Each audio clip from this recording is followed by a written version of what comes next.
All right. Good morning, everybody, to our this session with uh, for succession planning for your business. Thank you for joining us today. We appreciate you being always with us. We're trying to provide all this financial education, and this is a very important series.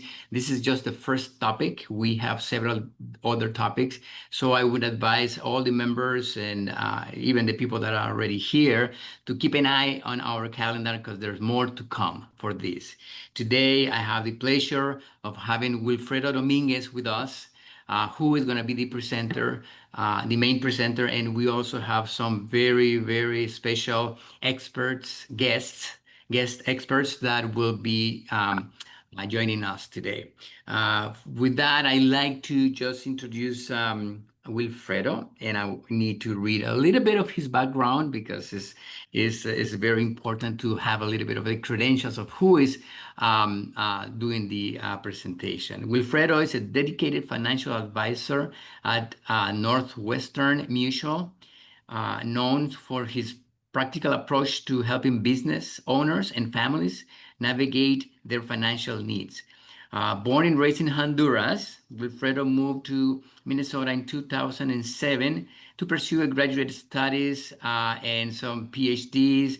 And he was initially more in the science side of things, but then he transitioned to a more successful career in financial advising. He leverages his analytical skills and strategic thinking to serve his clients effectively. And believe me, I do have a lot more to say about him, but I'm going to let him continue with the presentation so we have enough time for the materials today. Okay, Wilfredo, the microphone is yours. All right. Thank you very much, Pablo. Appreciate the introduction and welcome everybody. Like Pablo was mentioning, we have an incredible lineup of panelists that bring a wealth of expertise and diverse experiences to the discussion. It's my pleasure to introduce them. So let's dive right into it. First, we have Kevin Beach. He will be the one talking the most today. He was born and raised in northwest suburbs of Chicago, Illinois. We have a few people representing Chicago today. He grew up until attending the St. John's University, the College of St. Benedict, where he graduated with a BA in political science and a minor in Hispanic studies. This minor he earned while studying at Quetzaltenango, Guatemala, where he learned Spanish. That will be handy for next week. He then went to the University of St. Thomas School of Law for his law degree, clerk in Hennepin County, and litigated insurance fraud. Kevin is a real property, small business, and estate planning attorney. He has used his Spanish background to assist clients with estate planning, probate, and managing small businesses.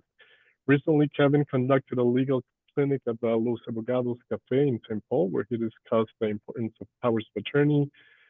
And this was done towards individuals, business owners, and those in the Spanish-speaking community. We also have Dr. Daisy Valentin. Dr. Daisy Valentin is the president and CEO of Valentin Consulting, bringing over 20 years of experience in the accounting profession and 17 years of higher education. She holds a doctorate from Walden University with a focus on accounting, finance, and quantitative analysis, along with several certifications in project management and business leadership. A proud Puerto Rican, Dr. Valentin has taught at universities, colleges across the U.S. and internationally, supporting non-traditional learners and adult education initiatives. Through her consulting work, she empowers small and non-traditional businesses to simplify financial operations and drive sustainable growth. She resides in Farmington, Minnesota with her husband and youngest kid. She's a proud mother and grandmother. Her daughter lives in Bloomington, Minnesota with 5 kids, and her eldest is a U.S. Navy veteran that lives in San Diego, California, enjoying traveling, wrestling, and NASCAR with her husband. And we have Pablo Torres.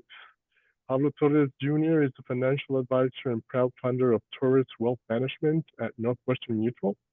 While Pablo is also in Chicago, Pablo and his team provide invaluable knowledge, essential tools, and exclusive experiences, empowering the community to create wealth through diverse financial literacy channels and contribute to reducing the wealth gap. He firmly believes that discussions around financial literacy should be a source of inspiration and not intimidation. By offering a supported setting, people from all backgrounds feel welcome to convene, share insights, and progress collectively. Welcome, everybody. I'll let Pablo take it over from here, do a quick introduction, and then we'll have Kevin Beach taking over the main course here. Dr. Daisy will be here to enrich the conversation as well if you have questions that might touch the tax implications of things, but she will be presenting in our next webinar next month as well. She will be the main presenter. So, Pablo, floor is yours.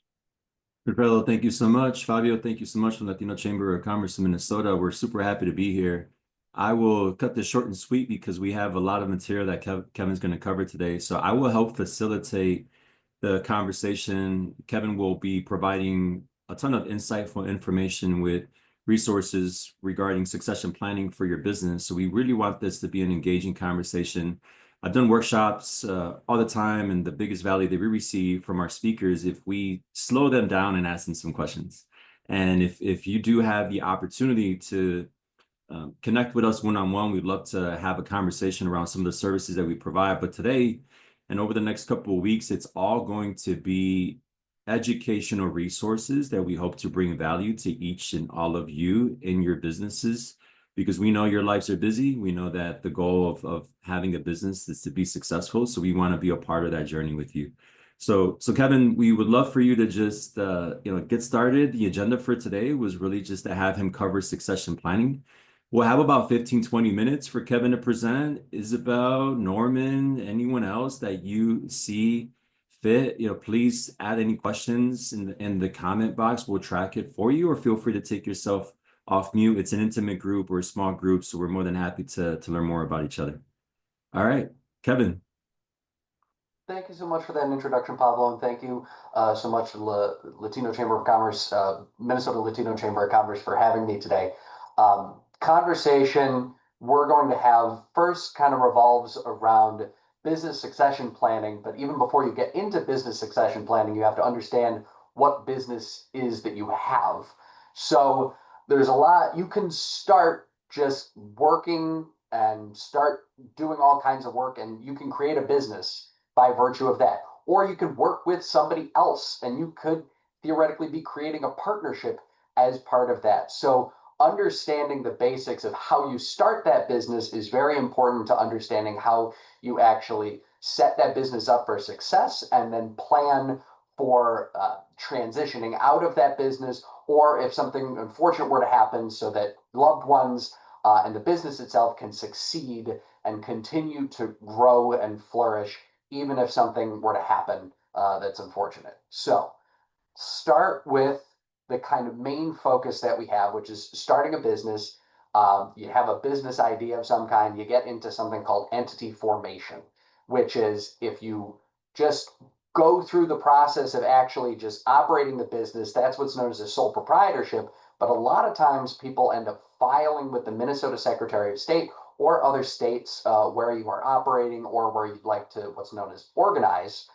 You file to create a company of some kind, or a corporation, or a DBA.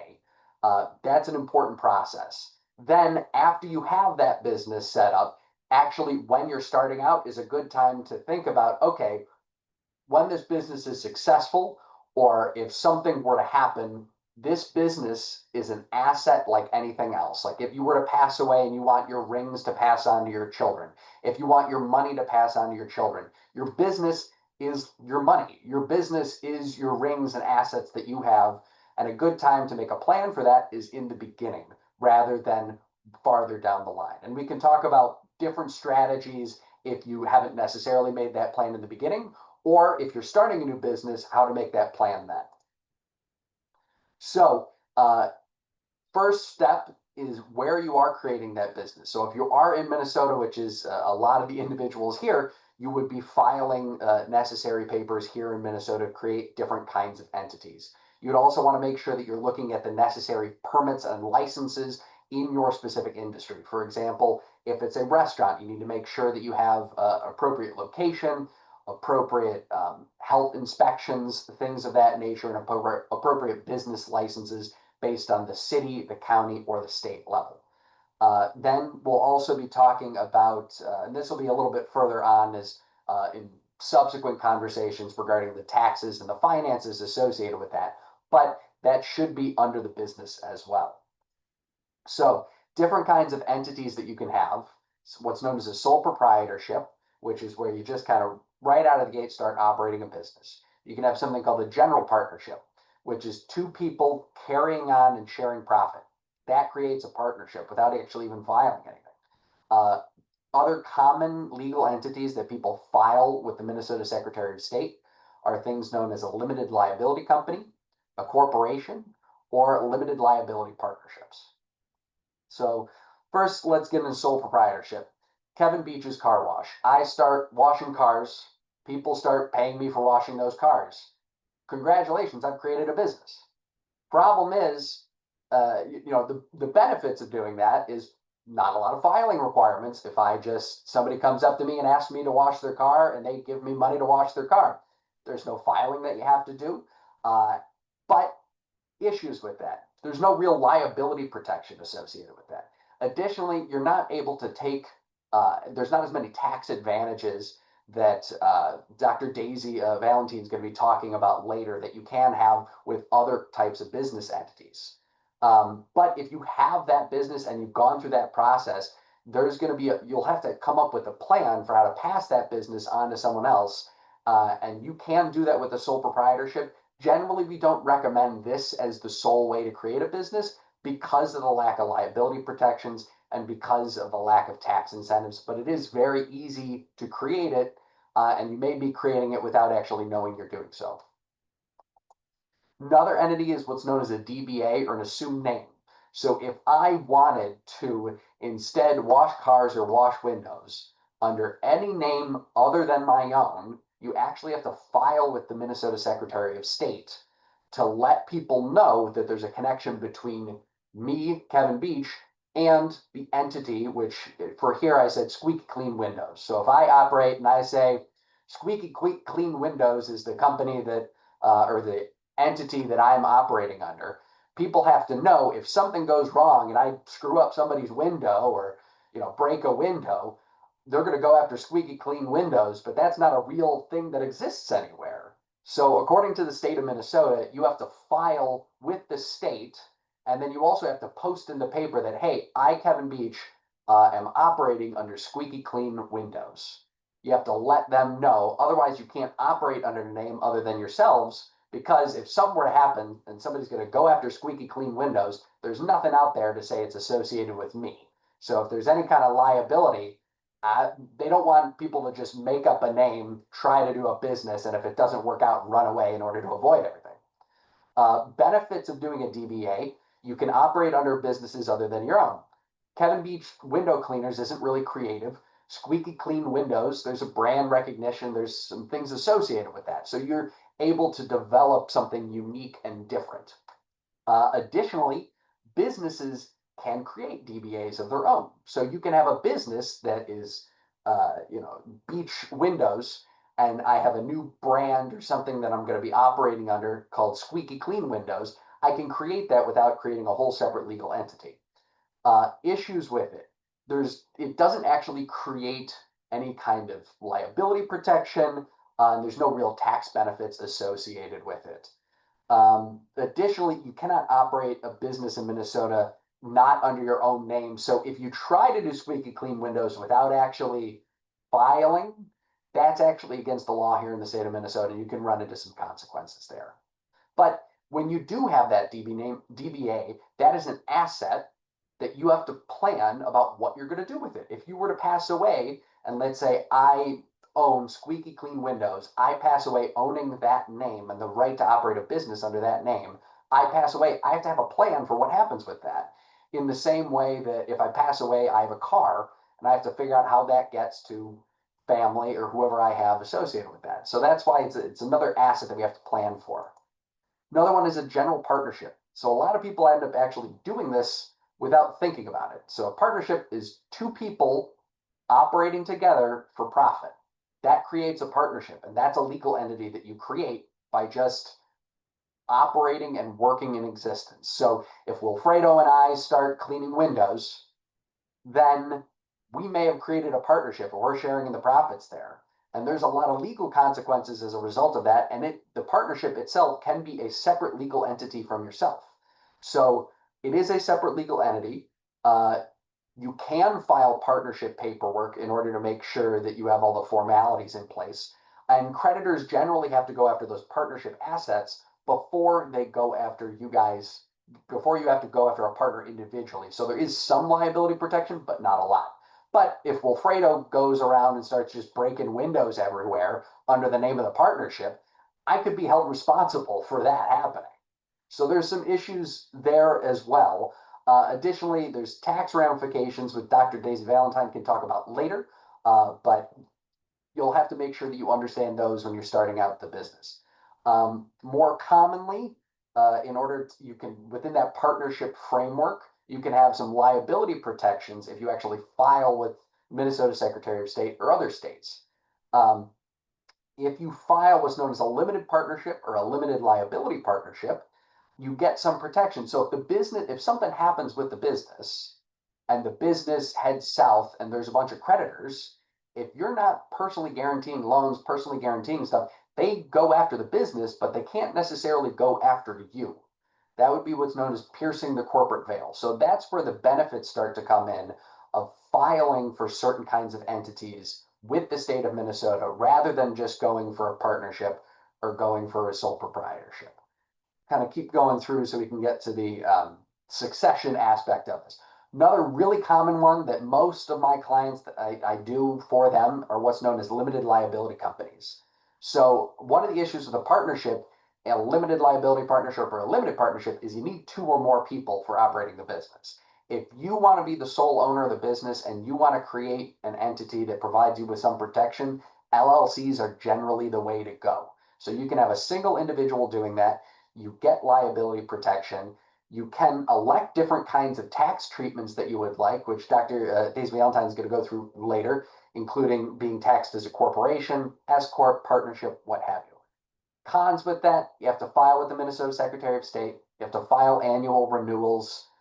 There's some more regulation as far as that's concerned, but the protections usually outweigh the regulations that's associated with it. That's why I highly kind of recommend going this route.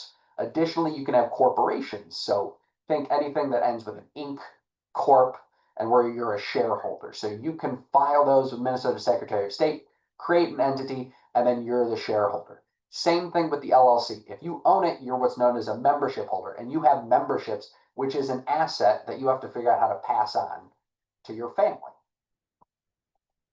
So some other entities, depending on the kind of business that you have, would be professional entities. For example, lawyers, accountants, any kind of professional licensure that's required. You may have to create that kind of entity pursuant to certain regulations. You could also create nonprofits. There's a lot of tax benefits there, but there's a lot of things that you have to make sure that you're following. You're really crossing your T's and dotting your I's. Otherwise, you may have some issues with the IRS. Benefits, but you got to make sure you're paying attention. Additionally, foreign companies and corporations. If you have a business which is outside the state of Minnesota, you need to make sure to file that within the state of Minnesota in order to operate here. Otherwise, you may be violating certain Minnesota laws. So now that we've started this business, you want to make sure that you're setting up for success and setting up. So what is my plan for this business? Is my plan to sell it and then be able to turn my hard work into cash of some kind? Or is my plan to pass it on to my children? Or is my plan to grow this business even more? If we're talking about business succession planning, not necessarily growing the business, that'll be other conversations. We're thinking about passing this on to our kids, thinking about passing it on to spouse, think about selling it to employees that we have within the company if we wanted to move on, or selling it to a third party. If you make a $1 million idea and then sell it to Google, that'd be a great way to make some money and be able to move on and maybe be able to start a new business. So I talked about those kind of three options. Some common succession is family succession, selling to family or third party. But even then, these aren't mutually exclusive ways to look at business succession planning, because you want to have something set up that if something very unfortunate were to happen, if I created a business, the squeaky clean window cleaners, and I have that LLC and I start making money, my plan may be to sell it off, and then I have money for retirement, I have money to give to my kids, so on and so forth. But life doesn't always follow your plan. So you want to make sure that you're preparing for all kinds of unfortunate things which could happen. If I were to pass away and I don't have anything set up, my family may have to go through probate, which is an unfortunate thing that people have to do, which involves court approvals, notifying creditors, getting somebody approved to speak up on behalf of my estate, and it's a time-consuming process. If I were to die, though, and there's nothing set up, it could be months before somebody's appointed, and what's happening to my business in the meantime?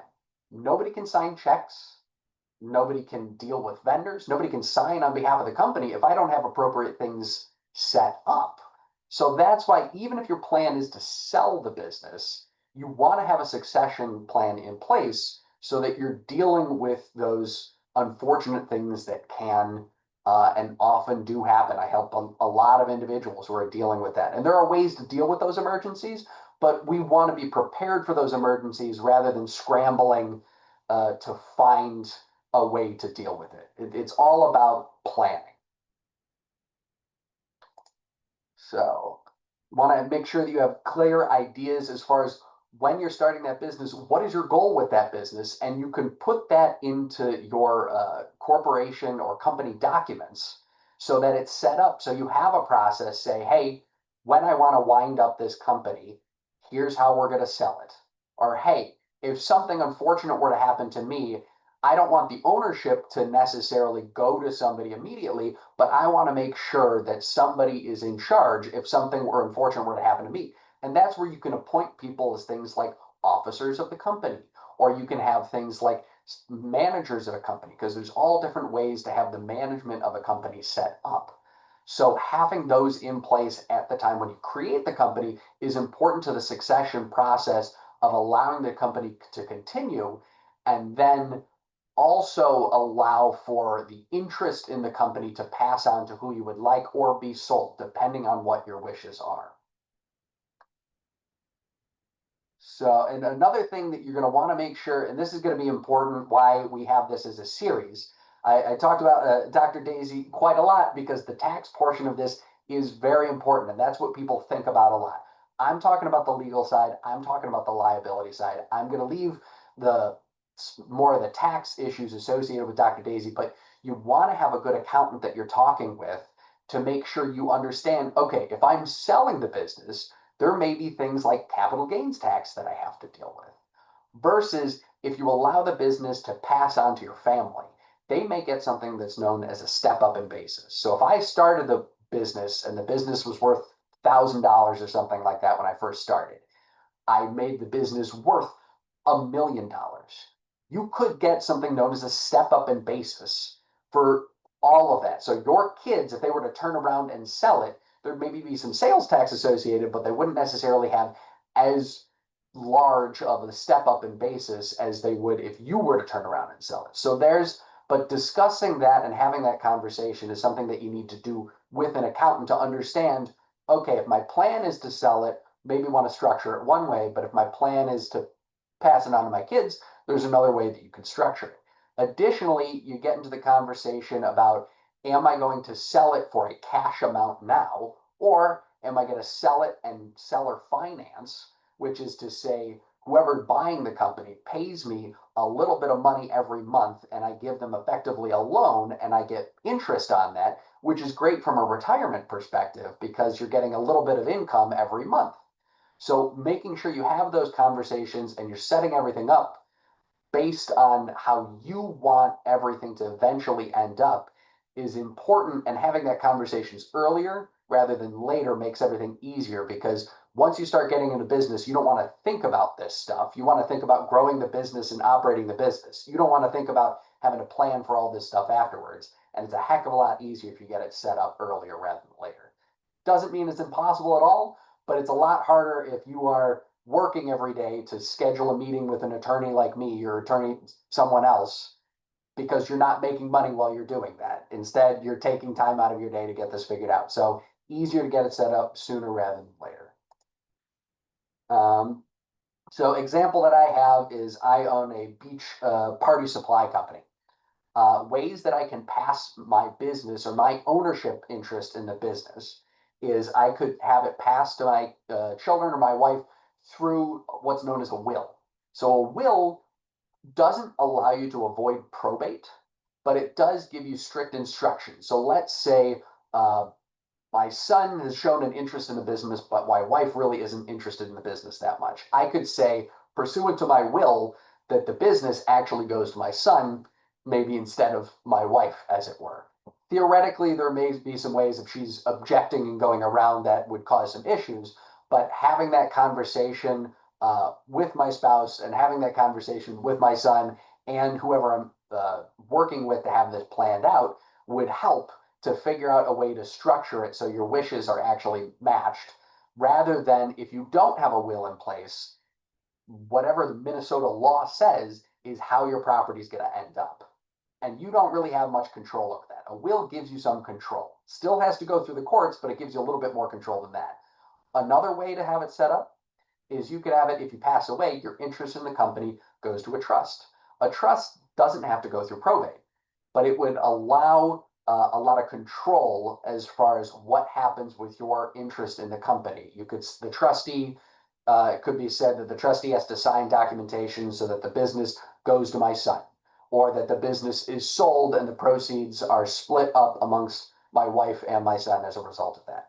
Another option, which is cheaper and even quicker, is from the perspective of the company. You can have a document which says, I have 100 membership shares in Beach Party Supply LLC. And on that document, it says, in the event that Kevin passes away, his interest goes to his son.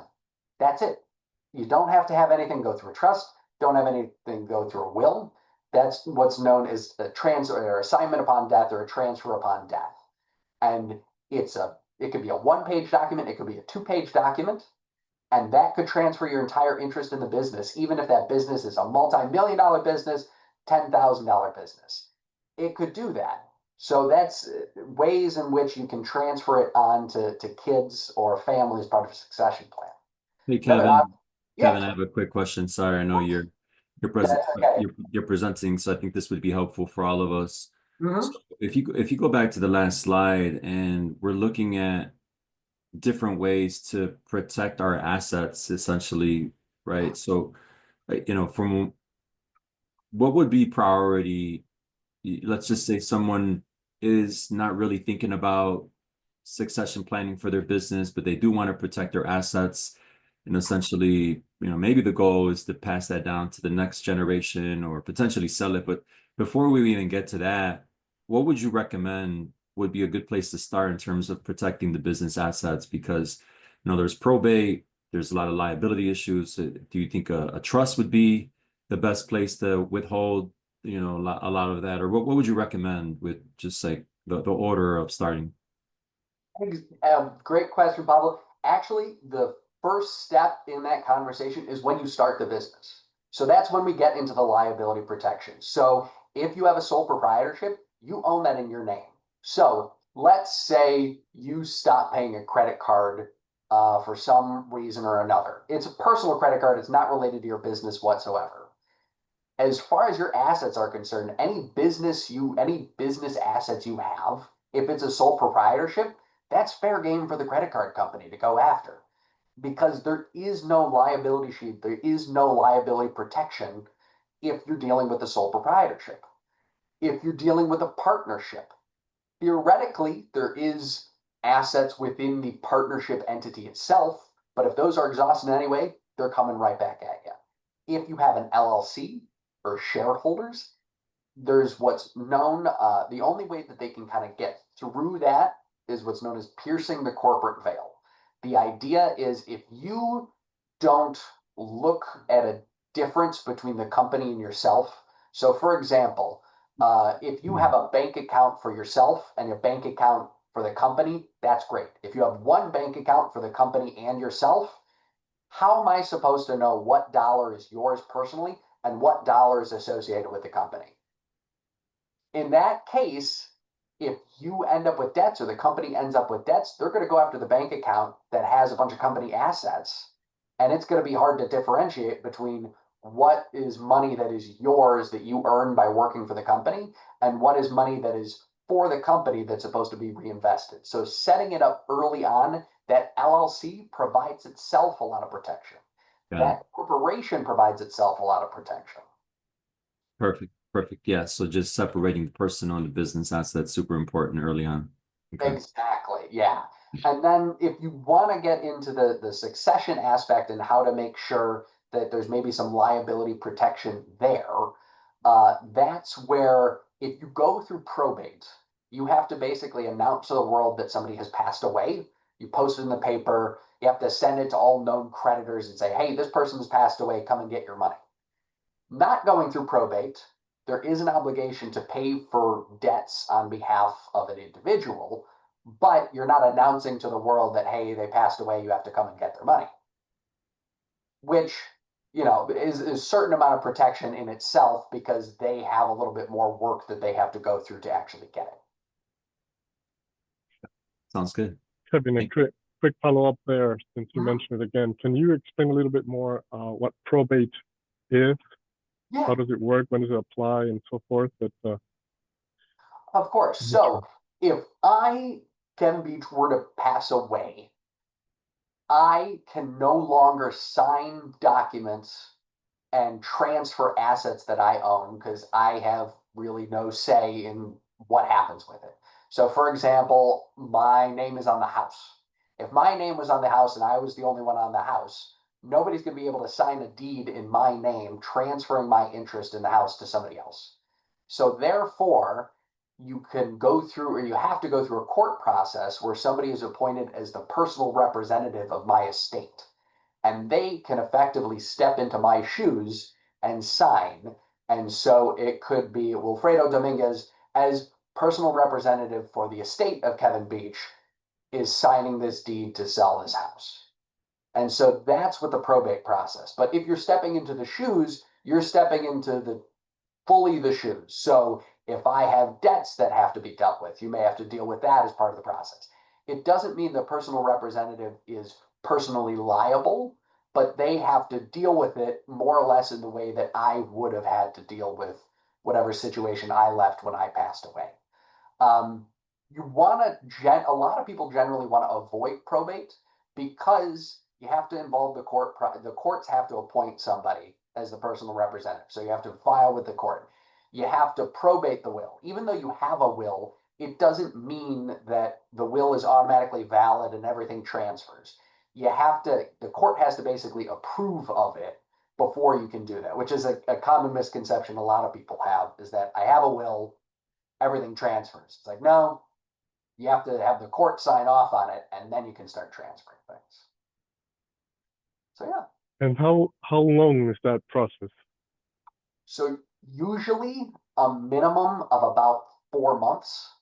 One of the reasons being, if somebody has passed away, you have to post in the paper and there has to be a time for creditors to show up and say, hey, that person owed me money and they passed away. And so they have about 4 months from the first time that you post it in the paper, a certain hearing date. It could be quicker than that, especially if there's not debts and it's been a while since that person passed away, but generally at like a minimum of at least 4 months. And at that time, 4 months, of the family cannot access any of those assets, correct? They can access it, But the issue would be, let's say there was a bank account in the name of there's a sole proprietorship, and you emptied the bank account to distribute to the kids because he's passed away or she's passed away. If some creditor were to show up month 3 after that's happened, you may have to claw all of that money back in order to pay the creditor. So that's why we generally advise you don't want to distribute everything, because a creditor can show up out of the woodworks that person who passed away owed a bunch of money to. And additionally, it takes a while to get appointed as a personal representative. So if you have a business and you don't have everything set up, Wilfredo has an LLC. It's a single member LLC. He passes away. He's the only one that can sign things on behalf of the business. Until someone's appointed as personal representative, nobody can sign anything on behalf of the business. The business needs to keep operating. It needs to sign checks for employees. It needs to sign checks for vendors. It needs to sign new contracts to keep going. And if nobody has the authority to do any of that, you're just stuck in a holding pattern for a month, which can be a death for a company. So that's why it's really important to try to have these plans in place ahead of time. Great, thank you. Yeah.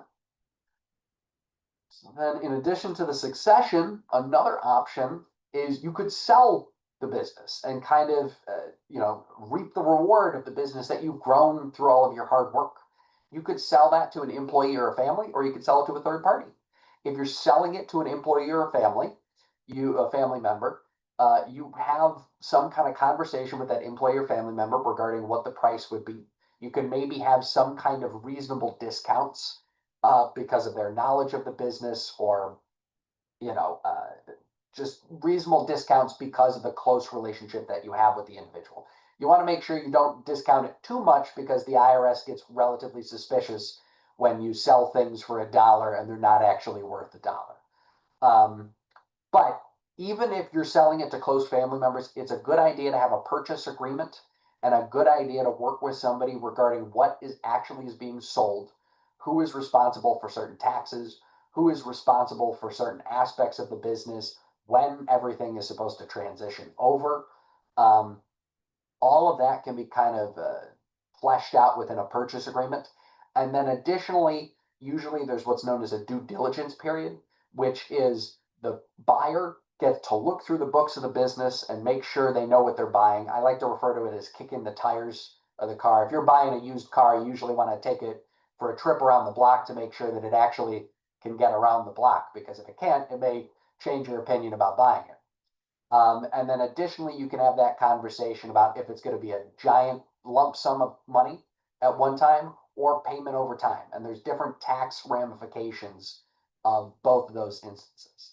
If you go to a third party, though, you're going to be maybe shopping it around to other people to buy. And you may want to get what's known as an appraisal of the business. You have an idea of what you think the business is worth, but it's good to have a third party objectively look at the business and evaluate what it's actually worth. Another time when you can do that and there's great value there is if you're going to get a loan for the business. Because if a bank is going to provide a loan to the business, it's usually going to get security against the assets of the business. And it wants to know what the actual value of the business is and the likelihood that they're going to get paid back on their loan.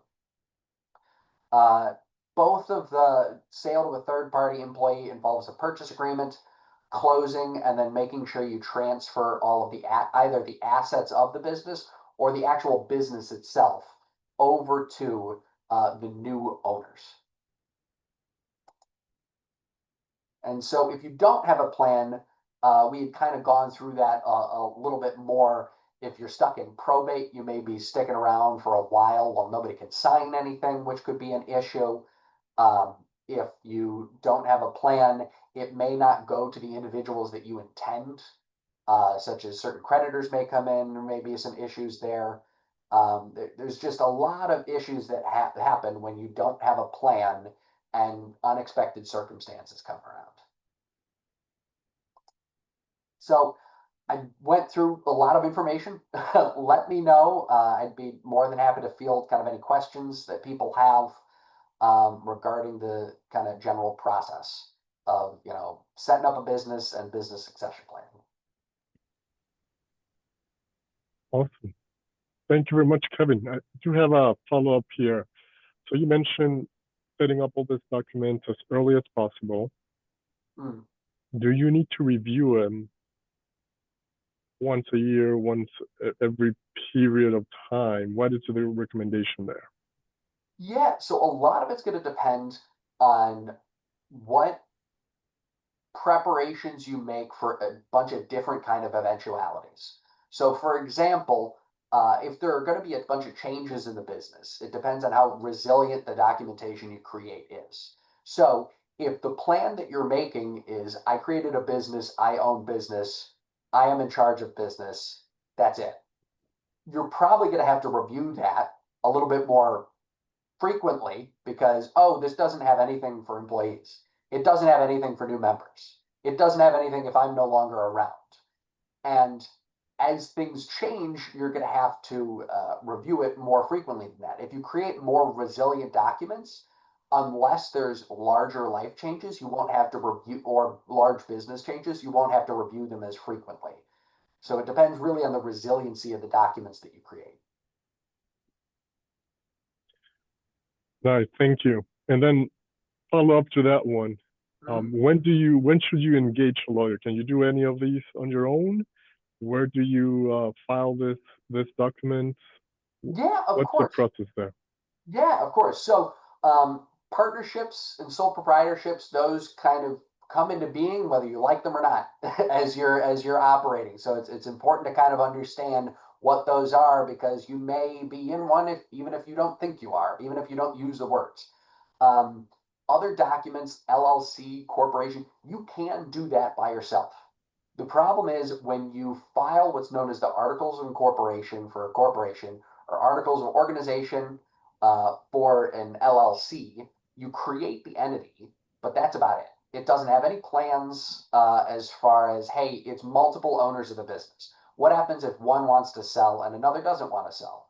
What do we do in that situation? Are we just going to have to sue each other? What do we do?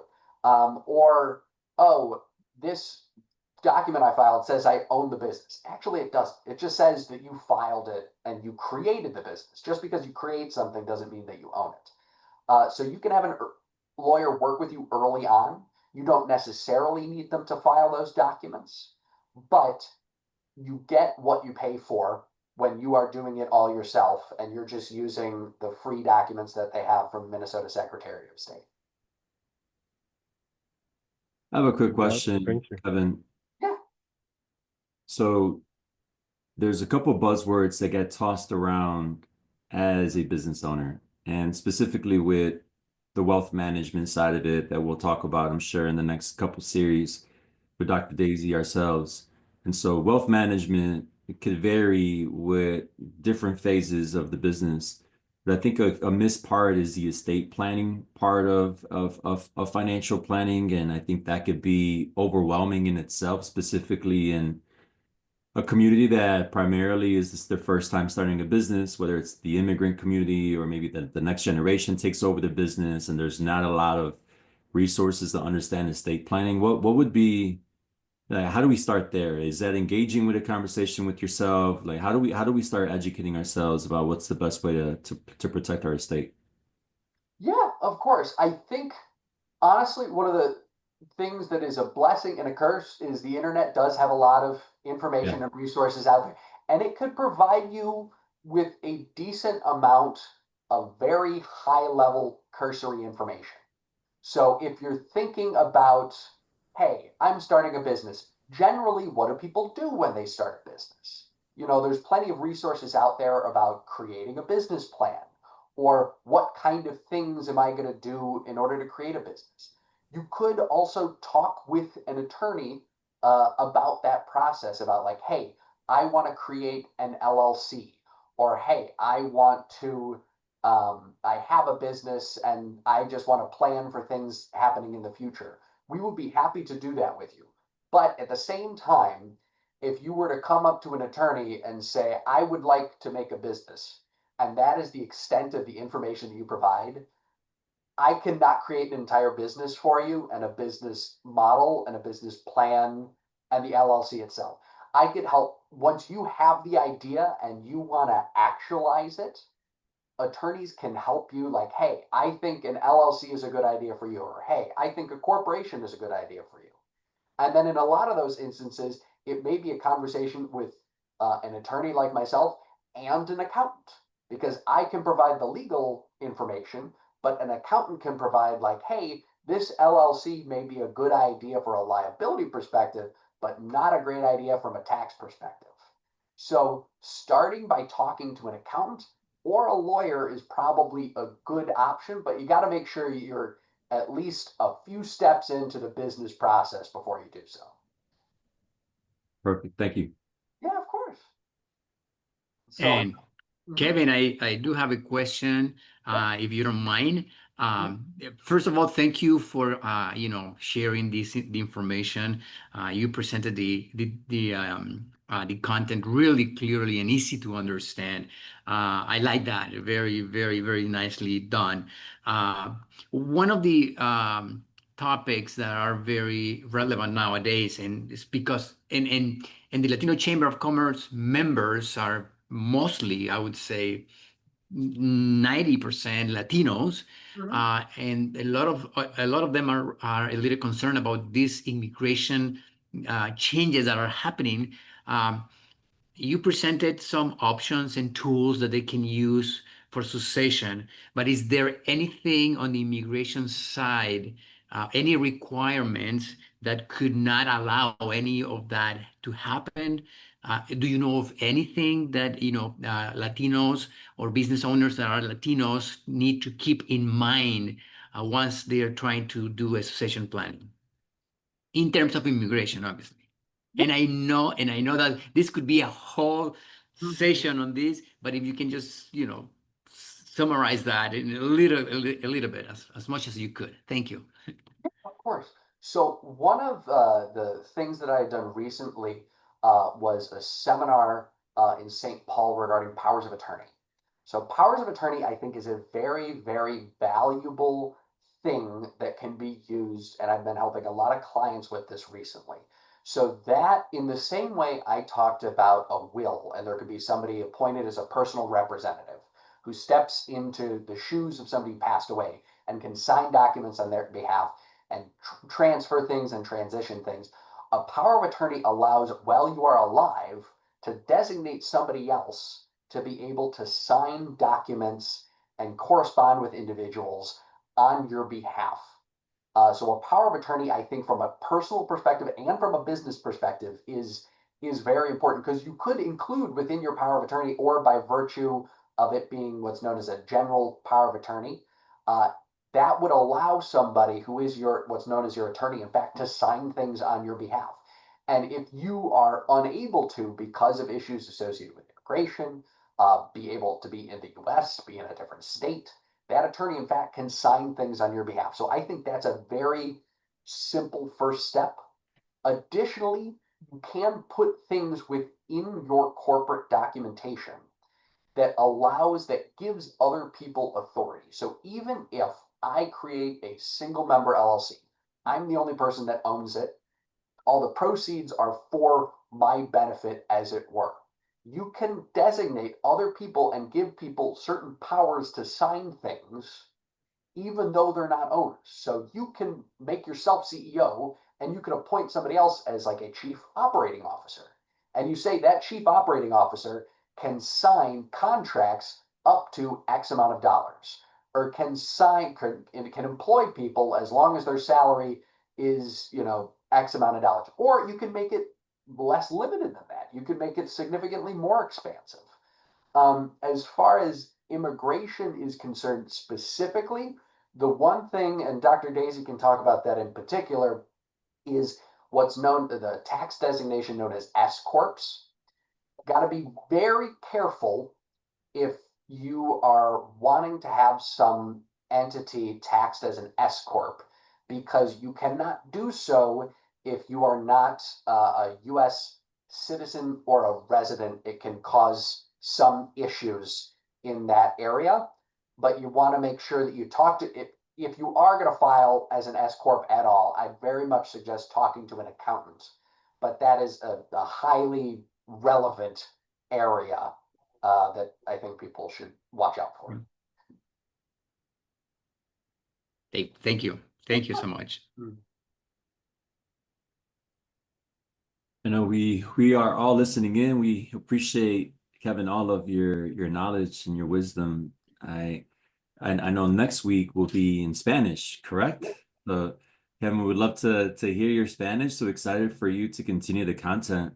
You know, one of the things that I would really like for, I know this is being recorded, and Fabio, if you know, if this is going to be shared with its members, I think this would be a great, almost like a preview, right, of what the business evolution could be, right? So you go from, you know, making sure you understand what your options are when you start, how to separate sole proprietorship, create the right form of business through your accountant, through the state, through, right, the different resources. But then after Kevin, there's going to also, as you set the foundation, Dr. Daisy will help us understand how do we stay in compliance with the IRS? How do we make sure that we separate our personal and business assets? So I think that's also something that is very important.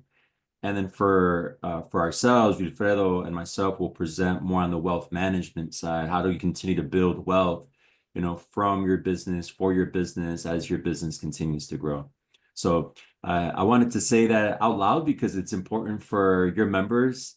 Fabio, thanks again for letting us speak, but it's important for us to let your members know that this is a series of so much value and resources. These are the conversations that maybe we don't have enough in our conversations. Yeah. Any last minute thoughts, Kevin? Anything that you want to share before we wrap up here? Where I know we're at time. I would just say having that entrepreneurial spirit is fantastic, and getting all this stuff figured out is very important. You don't have to do it alone. I think that's the bigger conversation I think that needs to be had. It's important to create that business, but work with people to make sure that everything is set up, you're set up for success. Because I think trying to do everything by yourself is going to be very difficult and frankly not necessary. Work with others, lean on people in the community, lean on friends, colleagues, professionals, and everybody can work together to make sure that you're setting your business up for success. Awesome. Well said. Thank you. Thank you, Kevin, Pablo, and thanks to the Latino Chamber, Fabio, and all the team behind the scenes as well. We appreciate the opportunity. Hopefully this is something that the community can use. I know there's a lot of entrepreneurs, a lot of business owners, so looking forward for the next ones as well. So Yeah, thanks. thank you. Thank you so much for Kevin, Pablo, Wilfredo, and Dr. Daisy for you know, sharing all this valuable information with the Latino Chamber of Commerce and our members. Thank you for participating. And again, this is not just one topic. This is not just one webinar. It's a series that includes several different topics in English and in Spanish. So, you know, it's a good effort. It's a good opportunity for our members to get that knowledge on how to be prepared, how to get ready for their future and the future of their own businesses. So with that, I think we are all out of time. I just invite everybody to take a look at our calendar. And yes, Kevin, next week we'll have the Spanish version of this. And yes, I will have the opportunity then to hear you speak in Spanish. I can't, you know, I'm looking forward for that. So great. And thank you so much to the whole team. And we'll connect then at that time next week. Thank you so much. Thank you. Rest of the day. Okay. Have a good day. Adios.